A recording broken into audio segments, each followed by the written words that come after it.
I want to explain a particular issue in IVF, and that issue is what I find out that the majority of professionals, majority, not all of them, find it difficult to explain to patients anytime that kind of issue comes up. Patients will do IVF procedure and procedure will fail, and the embryologist or the professional will say the failure of the IVF is about the semen quality. And patients will ask, when you know that the sperm quality of the husband is not good, why did you people use the semen? Why can't you cancel the procedure? Let me tell you, there's a difference between semen analysis and sperm function test.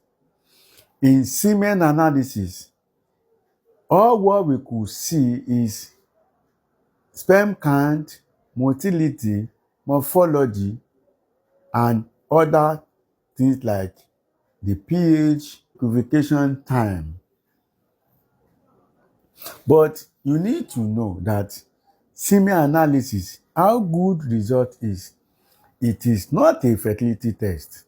It's a test to assess the testicular capacity in producing a good quality sperm cells. Any sperm cells that will make baby, that means the fertility potential of those sperm cells must be very high and accessible. In semen analysis, it is very difficult. It is very difficult for us to determine the fertility potential of any sperm cells. But in sperm function tests, these are the tests that can determine the fertility potential of a sperm cells. So some of you may ask me now that, okay, if you know that semen analysis cannot tell us if a sperm can fertilize egg or not, then why can't we be doing sperm function tests for a patient who want to do IVF? Look, not all the centers, I tell you, not all the center can do sperm function tests. If you gather 100 centers, I can tell you in Nigeria, up to 90% cannot do sperm function tests. But in NABIMS, we can do sperm function tests. So we rely on the semen analysis to assess any male that is why wanted to do IVF procedure. But when we see the embryo development, the quality of embryo developed from a good egg and the sperm that we claim it is very good, the pattern of the embryo development will suggest to us that this sperm of a man may have issue with fertilization potential.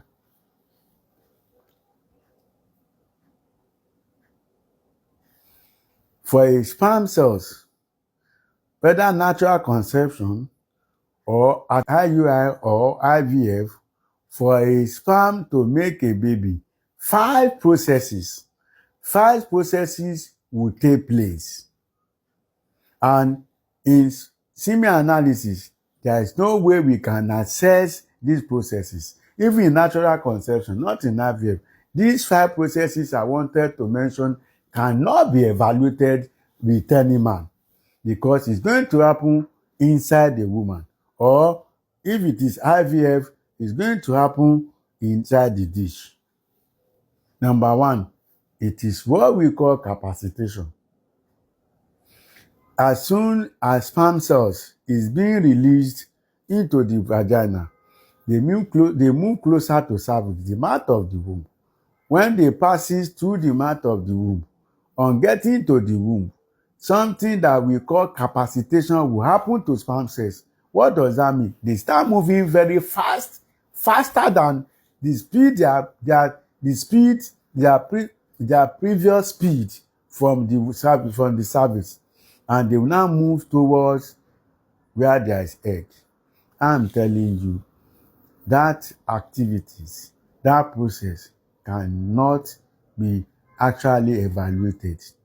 That is why you won't be able to tell anybody why your sperm cells and your wife egg cannot make baby, because that processes happen inside the womb and we can't evaluate, because not all sperm cells will be able to experience capacitation. The second process is acrosome reaction. That is the ability of the sperm cells to bind with the walls of the egg.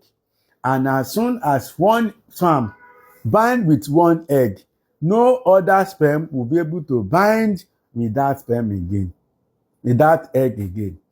That process must happen between egg and the sperm. It is under high technology that these processes will be evaluated, whether it is happen with your husband's sperm and your egg. Number 3, sonal pellucidal binding. This is at the point that whatever is on the head of the sperm will be released into the egg and they will bind together. The next process is nuclear decomposition, whereby whatever that is in the egg, whatever that is in the sperm form together and they now create a fertilized ovum.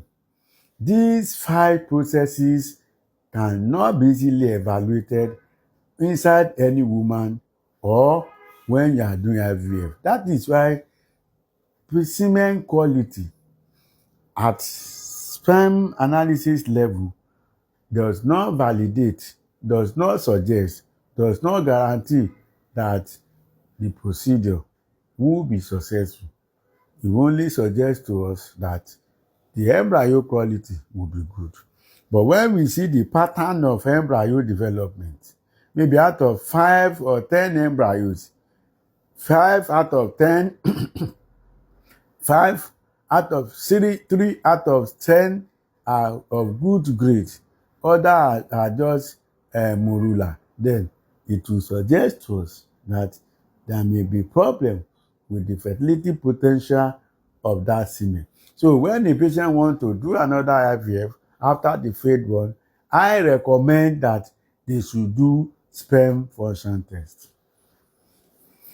My name is Rojo Adekende Samuel. I'm a practicing fertility scientist, a brand ambassador for Fertility. Till I come your way next time. God is good. Bye.